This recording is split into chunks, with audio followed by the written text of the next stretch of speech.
Inter classes की हिंदी के साथ जो व्याकरण है उसमें जनसंचार यानी मास कम्युनिकेशन से संबंधित व्याकरण है। अब उसमें कुछ टॉपिक इस प्रकार हैं जिनको आप लोग समझोगे। सबसे पहले है जनसंचार की विधाएं। आज का जो मेन टॉपिक है वह है जनसंचार की विधाएं। तो जनसंचार का आशय हुआ जन माने लोग, संचार माने विचारों का आदान प्रदान करना, विधा माने तरीके या स्टाइल जिसको कह देते हैं।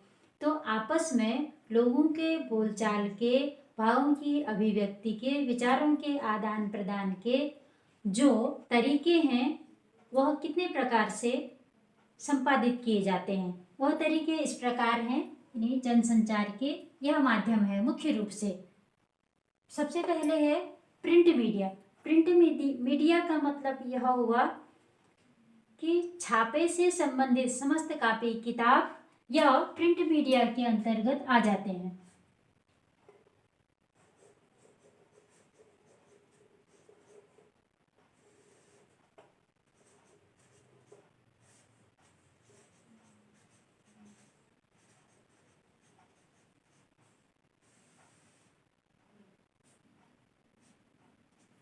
समस्त पत्रिकाएं और होर्डिंग, पोस्टर, चित्र ये सब प्रिंट मीडिया के अंतर्गत आ जाते हैं। यह भी संचार का एक माध्यम हुआ। आप लोग देखते होंगे अधिकांशतः जब इलेक्शन होता है तो होर्डिंग लग जाती है, पोस्टर लग जाते हैं। उससे क्या होता है कि संबंधित उम्मीदवार अपने प्रचार प्रसार के एक साधन को वह होर्डिंग लगाना या वह पोस्टर लगाना बनाता है। इसके अलावा भी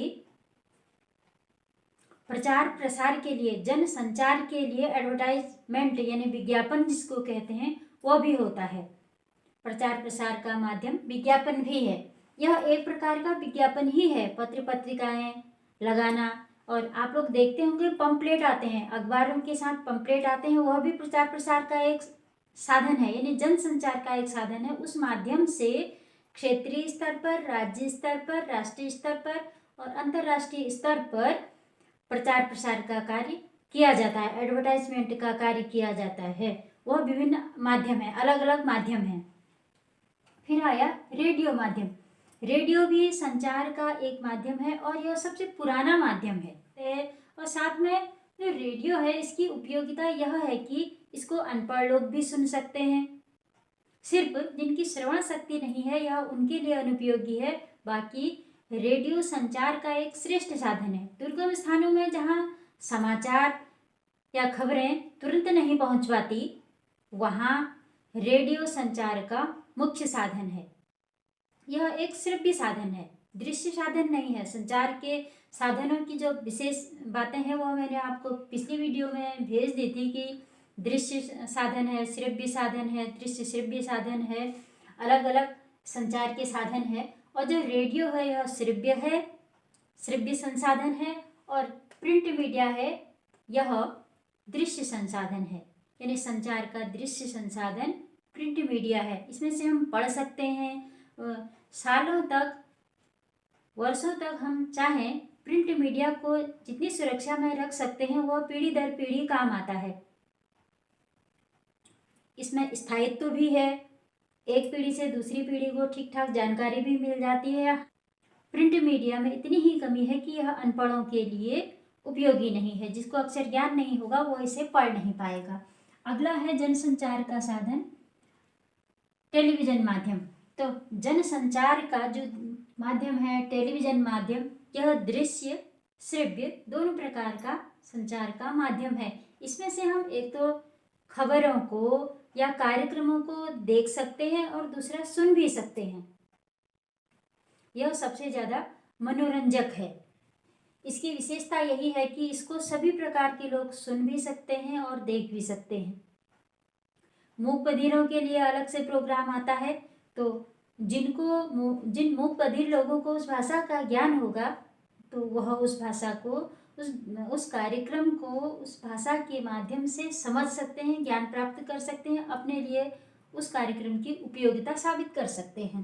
तो टेलीविज़न एक श्रेष्ठ माध्यम है जो बहुप्रचलित माध्यम है। अगला है जनसंचार का माध्यम, इसको हम सुपर डुपर माध्यम भी कह देते हैं संचार का, इंटरनेट।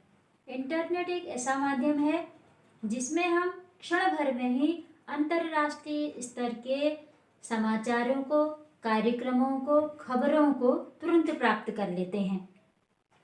वर्तमान में यह ही एक सुपर डुपर संचार का माध्यम है। लेकिन इंटरनेट की भी बहुत कमियां हैं। जो व्यक्ति इंटरनेट का प्रयोग बुद्धिमत्ता से करता है वह वास्तव में बुद्धिमान बनता है, और जो व्यक्ति इस इंटरनेट का प्रयोग बुद्धिहीनता से करता है या कम बुद्धि से करता है वह वास्तव में बुद्धिहीन हो जाता है। आज के परिदृश्य में इंटरनेट की उपयोगिता विशेष प्रकार से बच्चों के सामने खड़े होकर के उनको समझाने की आवश्यकता नहीं है। इंटरनेट का खूब प्रयोग करना है, लेकिन उसमें अश्लीलता से, बुराइयों से, भ्रामक विज्ञापनों से, भ्रामक खबरों से, भ्रामक समाचारों से बच के, यानी पीत पत्रकारिता से संबंधित जो भी समाचार हों, जो भी खबरें हैं, उनसे बचना चाहिए। यह है जनसंचार के माध्यम, मुख्य मुख्य माध्यम। रेडियो माध्यम है, खाली इसमें हमको सुनाई देता है, श्रव्य माध्यम है। टेलीविजन है, जनसंचार का दृश्य और श्रव्य माध्यम है, यह बहुत उपयोगी माध्यम है। इंटरनेट दृश्य, श्रव्य सब कुछ है, यह भी एक श्रेष्ठ माध्यम है। प्रिंट मीडिया में सभी प्रकार की पत्र पत्रिकाएं आई, हमारी पाठ्य पुस्तकें आई, फोटो, पोस्टर इत्यादि, मैंने आपको इसकी परिभाषा में बताया था। अब है विज्ञापन। विज्ञापन भी संचार का एक साधन है, यानी विज्ञापन एक ऐसी विधा है जिसके माध्यम से विचारों की, भावों की, वस्तु की प्रचार प्रसार करने में सुविधा होती है। अब जैसे हम लोग देखते हैं टीवी पर, टीवी क्या, समाचार पत्रों में भी, पत्रिकाओं में भी, रेडियो में भी विज्ञापन खूब चलने लगे हैं। रेडियो में लिखने की या विज्ञापनों का प्रसारण करने की विधि अलग होती है, समाचार पत्रों में कुछ अलग होती है और टीवी में अलग होती है। और सबसे रोमांटिक तरीका टीवी में होता है, क्योंकि उसमें अंडू भी होता है, विजुअल भी होता है, दिखाई भी देता है और सुनाई भी देता है। साथ में विज्ञापन की भाषा को हिंग्लिश भाषा कहा जाता है, और हिंग्लिश भाषा जब प्रयोग की जाती है तो उसमें एक साथ बहुत सी भाषाओं का प्रयोग होता है, और अधिकांशतः किसी भी विज्ञापन में इंग्लिश भाषा का बहुत प्रयोग होता है। जैसे हम ठंडे पेय पदार्थों को अगर ले लेंगे तो बोलेंगे कि ठंडा ठंडा, कूल कूल, तो ठंडा का मतलब ही कूल हुआ और कूल का मतलब भी ठंडा हुआ। ऐसे ही इंडिया को नो उल्लू बनाओ विंग। फिर है ब्रेकिंग न्यूज।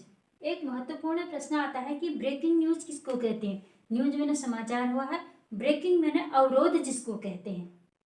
अब अवरोध समाचार तो हम नहीं कह सकते हैं, क्योंकि व्याकरण की भाषा, यानी जो आप लोगों का इंटरमीडिएट में है, उसकी भाषा मास कम्युनिकेशन से संबंधित ही रखनी है हमको। क्यों? क्योंकि इससे पत्रकारिता के द्वार खुलते हैं। कोई भी व्यक्ति इंटर के बाद मास कम्युनिकेशन करेगा तो वह पत्रकार बनेगा, और पत्रकार बनने के लिए यह सब व्याकरण पढ़ना पड़ेगा। उसके लिए आगे फिर स्पेशल कोर्स होता है। मैं बात कर रही थी कि ब्रेकिंग न्यूज। ब्रेकिंग न्यूज आप लोग देखते होंगे टीवी पर समाचार बोलता है, जो समाचार वाचक होता है उसके पास उस न्यूज का पूरा विवरण नहीं होता, यानी डिटेल में उसके पास न्यूज नहीं होती। समाचार का प्राथमिक हिस्सा ही उसके पास होता है, इसीलिए वह समाचार के प्राथमिक हिस्से को बोलता है। और कभी कभी आप लोग देखते होंगे चित्र चलते रहते हैं और नीचे लिखा हुआ आता है ब्रेकिंग न्यूज। इसको ब्रेकिंग न्यूज का अर्थ हुआ कि पूर्ण विस्तारित जानकारी समाचार वाचक के पास नहीं है, सिर्फ वह प्राथमिक जानकारी ही उसमें दे सकता है, उसको ब्रेकिंग न्यूज कहते हैं।